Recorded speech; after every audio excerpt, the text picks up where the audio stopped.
Welcome to this week's Moonlight of Emuna, Parshas Naso. This week's learning should be a schutz for Refuah Shlema, for Shlam Eschal Bas Shifra, Nusam Feitel ben Yehudis, Yehudin Menachem ben Rucham per Malkalei, Shmuel Shezam ben Chebechava, Menachem Mordechai ben Ofira, Henlil Nishmas, Charna Masha Bas Menachem Mendel, Ratz Bas Menachem Mendel, and Henya Bas Yechiel Mechel. So I apologize for those in Eretz Yisrael that were on Parshas Naso, so you'll have to do Chazara on last week's Parsha, but in Chutz La'aretz here, we're still in Parshas Naso, and so Parshas Naso, there's a lot in Parshas Naso, and there's so many different topics to talk about, but towards the end of the Parsha, we have the Birchas Kehanim, right? We have the Duchening, and then we have it seems to be repetition of the 12 Nesiim's Karbanis, and that's really what makes it such a long parsha. As somebody who had to learn this at my bar mitzvah, I remember that it was such a long parsha, even though everybody would tell me, oh, it's just repetitive, but it was a long parsha. It was a challenge as a 13-year-old boy. Probably be a bigger challenge now, but anyway, so I wanted to just talk about those two ideas. So first I saw a beautiful idea from the Noam Eliezer, that's Rabbi Eliezer Zushia of Skolen. So he says this idea that he heard from his father, heard from his Rebbe, who was a Talmud of Rav Baruch of Mezhbizh, who was the grandson of the Baal Shem Tov, the uncle of Rabbi Nachman, and he said that he used to spend time, besides the learning he did with his Talmidim every day, he would spend some time talking to them about Musar and having good midos. And he said one time he was learning Tehillim, and he was learning with them Kapitel Chav Hey. And in Kapitel Chav Hey, we have a pasuk that says, Hadricheni b'amitecha. We say to Hashem, David HaMelech says to Hashem, lead me in your truth, v'lamdeni, and teach me, ki ata Elikai Yishi, you are the God of my salvation. Oischa kivisi kol hayom, which we translate, ArtScroll translates, to you I have hoped all day long. To you I have hoped. But he points out that the language is a little bit funny. It should have said l'cha kivisi kol hayom. If I'm hoping to Hashem, if I'm hoping for Hashem to save me all day, it should say l'cha. It shouldn't say oischa, right? If you're waiting for your friend, you asked your friend for a favor, you're waiting for your friend to bail you out of something, you would say, L'cha kivisi, I'm waiting for you, I'm hoping for you, I'm hoping that you'll give me the thing that I want. So he explained, so why does David HaMelech use the word oischa, which really literally translated would be, I'm hoping for you, I'm hoping to receive you. So he explains that David HaMelech was saying that I'm hoping to have you. A Jew, right? David HaMelech is writing Tehillim for everybody. David HaMelech was saying that we have to ask for and hope for, not just that Hashem gives us what we need. Of course, that's true. We dive into Hashem for health, for livelihood, for children, for shidduchim, all those things. Of course, we're hoping for those and we're waiting for Hashem. But it's more than that. It's not just that we're hoping for those things, but we're also asking for and hoping that for Hashem Himself. Right, as Hashem, he says, Kaviyachol himself, Hashem himself, that we're hoping that we can form a relationship with Hashem. We want Hashem himself, right? We want Hashem. We want to connect to Hashem. We want to have dveikus in Hashem. And he says, so he adds that this is also in the bracha Birchas Kehanim. The bracha starts off Yivarecha Hashem Yishmerecha. The Kehanim say to the Jewish people that Hashem should bless you and watch you and keep you. But he says that the lashon could be, based on the way Rav Baruch explained this, is that the Kehanim are also blessing us. Of course, that Hashem should bless us and that Hashem should guard us, but also that we should merit Hashem. That Yivarechecha Hashem, part of the bracha should be Hashem, that we should be connected to Hashem, we should cling to Hashem. And when that happens, he says, it all comes together. When David HaMelech said, Oischa kivisi, if we really long for Hashem, then part and parcel of having Hashem in our lives is having all those things. That's part of bitachon. Everything comes with it. The same thing, the Kohanim are blessing us, Yivarechecha Hashem, I'm blessing you with Hashem, that you should have Hashem in your life, and Memela, automatically you'll have all of the brachas. That's what we're davening for. That's what we're hoping for. We want Hashem in our lives. We want to feel Hashem in our lives. We want to walk through the day saying, "Thank you, Hashem.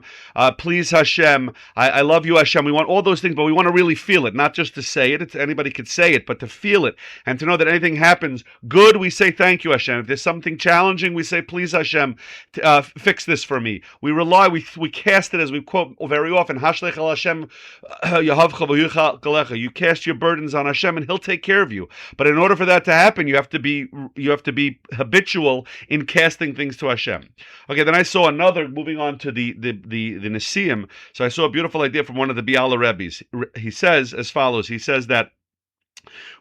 He says he's discussed in other places many times that no two people are alike. We know this. Chazal already tell us that no two people are alike. No two people are serving Hashem exactly the same way, right? Every single person has a unique role in this world, and my putting on tefillin and your putting on tefillin is not the same mitzvah every morning. It's a different mitzvah, right? He quotes a Tosfos who quotes Yerushalmi that even two grains of wheat are not exactly the same.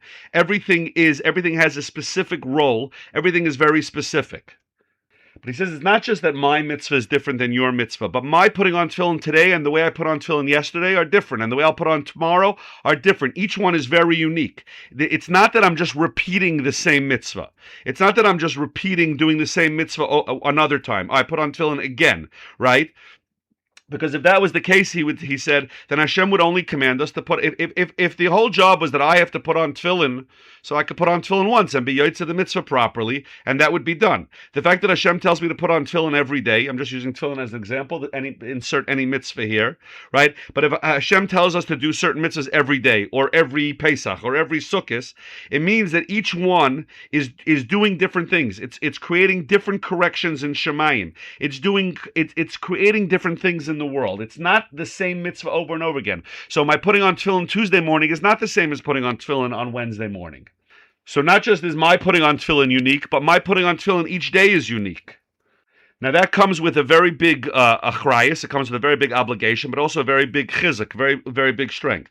The achrayus the obligation is that if I didn't do the mitzvah today, I can't think, oh, I'll just do it again tomorrow, right? I sort of lost that, because if I didn't do the mitzvah today, or I didn't do it properly today, right, then I lost that mitzvah. That tefillin of Tuesday wasn't done properly. That tefillin of Wednesday wasn't done properly. And the chizuk the strength is to know that when I get up tomorrow morning and put on tefillin, even though I've put on tefillin for the last 10, 20, 30 years, it doesn't mean I'm not doing the same thing. It's a brand new mitzvah, and it should come with a certain freshness. It should come with a certain excitement, right? That I'm doing something, I have to contemplate it more. I'm doing something, a unique mitzvah, even though on the surface, it looks like I've done this mitzvah 1,000 times before, but it's not true. I'm doing something very unique right now. There's a reason that Hashem wants me getting up tomorrow morning, putting on tefillin, not like all the tefillins I put on until now. Right? This is especially relevant when it comes to davening, right? A person thinks, I say Shemona Esrei 3 times a day. On Shabbos, I say 4 times a day. I've been saying this Shemona Esrei thousands of times in my life.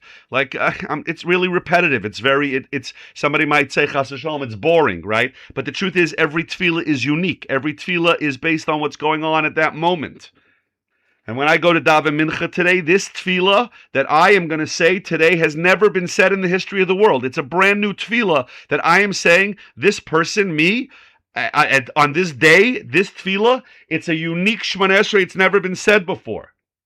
So it's an obligation. There's a tremendous there that I can't make it up. If I mess up today's mincha, so it's gone. If I don't have the right kavanas or this, but at the same time, it gives me a tremendous chizuk that I'm doing something completely new, and I'm giving Hashem a completely new nachas ruach. I'm giving Hashem new pleasure that He gets from each time I do a mitzvah, and it's not just a repeat of the same thing I've done so many times. And that could give a tremendous chizuk when we think about this. I'm going to daven mincha, right? And I remind myself, this is not just a mincha that you've said 1,000 times.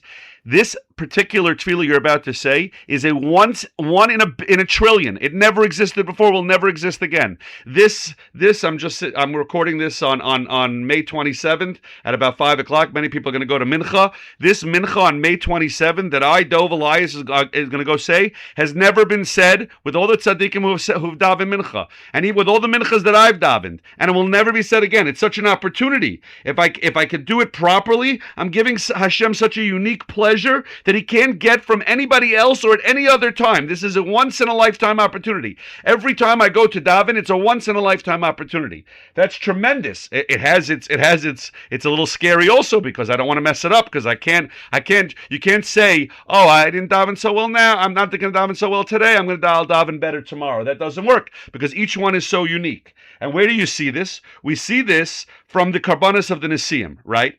Even though each and every Nasi brought the exact same carbon, if you look through the Psukim, you see 12 of the exact same carbon.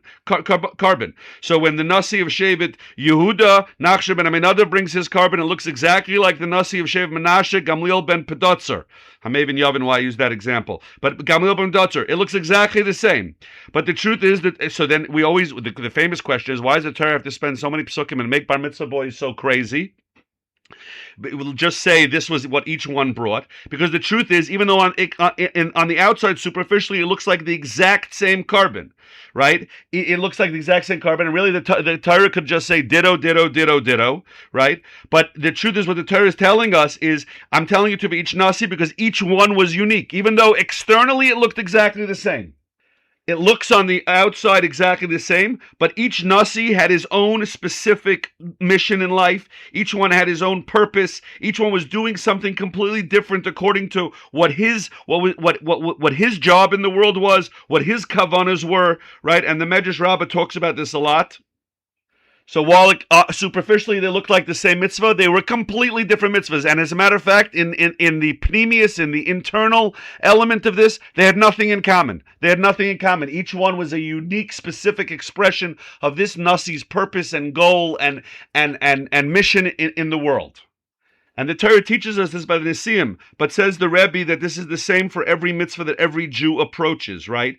It has to do with what kavana I have and where my desires are pulling towards, and what thoughts I'm having, and where my thoughts are drawn to, and therefore we know ourselves that we don't have the same thoughts in mind when we daven from the morning to the afternoon. So certainly every person in the world and every tefillah is different, and it could be a product of what's going on in my life at the time, or what specific things I'm working on myself at that moment. But it's a completely different mitzvah. There's no such thing as a repeated mitzvah. Hashem doesn't have us do things repetitively.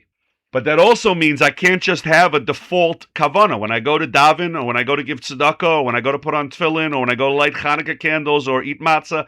I can't just have, these are the standard kavanas. I have to stop and think, what am I doing? Why am I doing this right now? What's going on that I'm expressing to Hashem? A person has to think about that. He has to think differently each time he approaches the same mitzvah. But he should know that if he does that, then each time he's creating different things in Shemayim. He's accomplishing different things in his life. His tefillahs are accomplishing different things. It could be that yesterday my mincha needed to accomplish certain things for myself, for my children, for my grandchildren, and today's mincha is accomplishing completely different things. It has to be unique, and we have to treat it as unique. It's not just doing the same mitzvah over and over again. So I think these two ideas, even though on two different parts of the parsha, but when we think about the brachas from the Kohanim, and we think about what we're doing when we ask Hashem to fill our lives with bracha, we're asking primarily that He is part of our life, that He's inside of us, that we're connected to Him.